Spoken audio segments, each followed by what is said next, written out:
यहाँ आपको बताएं कि इत्तेहादी और निगरान हुकूमत के एक साल में मुल्की कर्ज 12,430 अरब रुपए बढ़ गया है।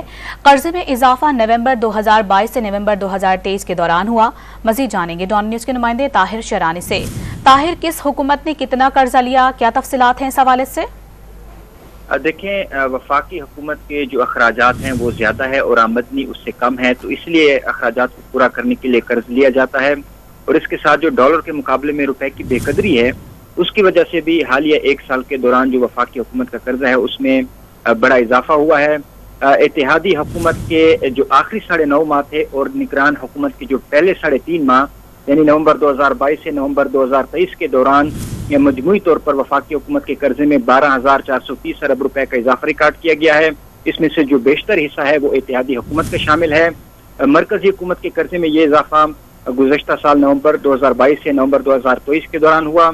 जुलाई से नवंबर जो रवा माली साल के पहले 5 माह है, इस दौरान वफाकी हुकूमत के कर्जे में 2,549 अरब रुपए का इजाफा हुआ, जबकि अक्टूबर के मुकाबले नवंबर 2023 में वफाकी हुकूमत के कर्जे में 907 अरब रुपए का इजाफा हुआ। स्टेट बैंक ने इस हवाले से नवंबर 2023 तक की जो वफाकी हुकूमत के कर्जों की तफसीलात है वो आज जारी की हैं, जिसके मुताबिक 63,390 अरब रुपए तक वफाकी हुकूमत का कर्जा पहुंच चुका है।